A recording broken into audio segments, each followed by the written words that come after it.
இங்கிலாந்து அணிக்கு எதிரான 3வது டெஸ்ட் போட்டியில் இந்திய அணியின் நட்சத்திர வீரர் ஜடேஜா அவர்கள் 5 விக்கெட்டுகளை வீழ்த்தி அசத்தியுள்ளார். அதாவது இங்கிலாந்து அணிக்கு எதிரான 3வது டெஸ்ட் போட்டியில் இந்திய அணி 434 ரன்கள் வித்தியாசத்தில் அபார வெற்றியை பெற்றுள்ளது.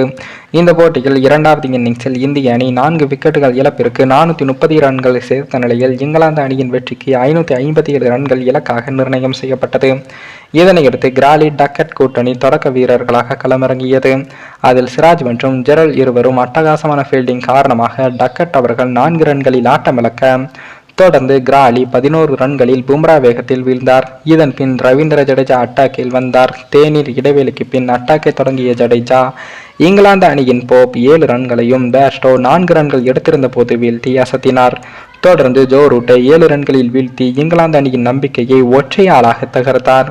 தொடர்ந்து பென் போக்ஸ் மற்றும் அதிரடியாக விளையாடிய மார்க்கவுட் விக்கெட்டை வீழ்த்தி அசத்தினார். இதன் மூலம் 12.4 ஓவர்களில் 41 ரன்களை மட்டுமே விக்கெட் கொடுத்து 5 விக்கெட்டுகளை வீழ்த்தி சாதனை படைத்து உள்ளார்.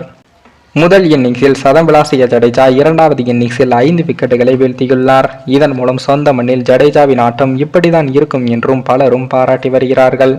கிட்டத்தட்ட இந்திய அணியின் வெற்றிக்கு ஜடேஜா தனி வீரராக மிகப்பெரிய பங்களிப்பை அளித்துள்ளார்.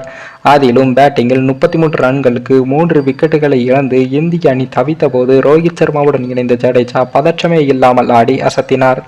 அதே போல நம்பர் 5 வரிசையில் களமிறங்கிய அனுபவம் இல்லாமல் ஜடேஜா மிக சிறந்த ஆட்டத்தை வெளிப்படுத்தியது பலருக்கும் ஆச்சரியத்தை ஏற்படுத்தியுள்ளது. இருப்பினும் சொந்த மண்ணில் எந்த லைன் மற்றும் எந்த லென்த்தில் வீச வேண்டும் என்பதை கணித்து ஜடேஜா அசத்தலான ஆட்டத்தை வெளிப்படுத்தியுள்ளார்.